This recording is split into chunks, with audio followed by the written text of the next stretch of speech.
Hello friend, welcome to my channel. আমি doctor Chandrakant.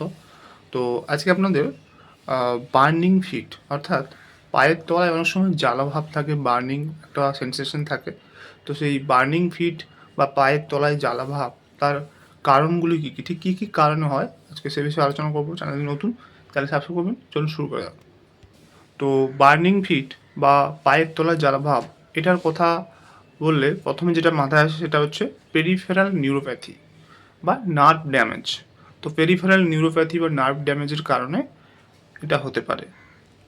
তো এক্ষেত্রে কী হয়, আমাদের পায়ের নিচে যে নার্ভগুলো সেগুলো পার্শিয়ালি হোক কিছুটা হোক ড্যামেজ হয় এবং সেটা পেন সিগন্যাল পাঠাতে থাকে এবং সেটা ফলস পেন সিগন্যাল পাঠাতে থাকে, যেটা যে কারণে জ্বালাভাব থাকে এবং এটা ডায়াবেটিস বা সুগারের সঙ্গে সম্পর্কিত।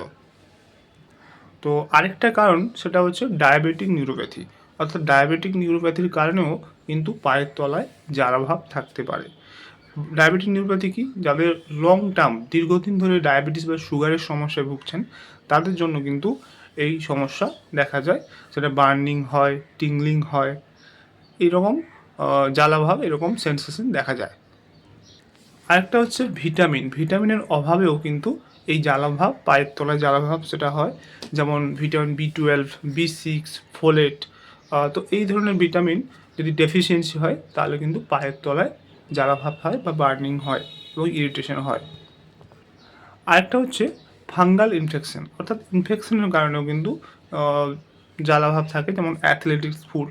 তো সেই বার্নিং বা জ্বালাভাব থাকে ফাঙ্গাল ইনফেকশনের কারণেও হয়। তো আরেকটা কারণে হয় সেটা হচ্ছে টার্সাল টানেল সিনড্রোম, অর্থাৎ আমাদের অ্যাঙ্কেল জয়েন্টে যদি কোনো নার্ভ প্রেস হয়ে যায়, কম্প্রেস হয়ে যায় সেই টার্সাল টানেল সিনড্রোমের মাধ্যমে, তাহলেও কিন্তু এই জ্বালাভাব বা বার্নিং সেন্সেশন থাকে। আরেকটা হচ্ছে ক্রনিক কিডনি ডিজিজ, অর্থাৎ যদি যাদের কিডনির সমস্যা দীর্ঘদিন ধরে রয়েছে তাদের কিন্তু শরীর থেকে একটা কিডনি থেকে একটা টক্সিন বার করে, যেটা কিন্তু নার্ভ ড্যামেজ করতে সাহায্য করে। তো আরেকটা হচ্ছে হাইপোথাইরয়েডিজম। এই হাইপোথাইরয়েডিজমের কারণে কিন্তু একটা ফ্লুইড রিটেনশন হয়, যেটা নার্ভকে কম্প্রেস করে এবং সেটা বার্নিং সেন্সেশন হয়। এছাড়াও এক্সেসিভ অ্যালকোহল ইউজ, অর্থাৎ প্রচুর পরিমাণে যদি কেউ মদ্যপান করেন বা অ্যালকোহল পান করেন তাহলে কিন্তু নার্ভকে ড্যামেজ করে, পেরিফেরাল নার্ভকে ড্যামেজ করে।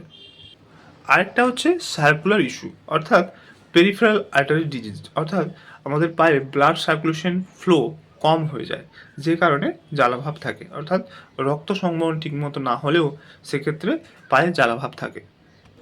এছাড়াও আরও নানা রকম কারণে হতে পারে, যেমন কেমোথেরাপি, হ্যাভি মেটাল এক্সপোজার ইত্যাদি নানা কারণে পায়ে জ্বালাভাব থাকে। এবারে কখন ডাক্তার দেখাবেন?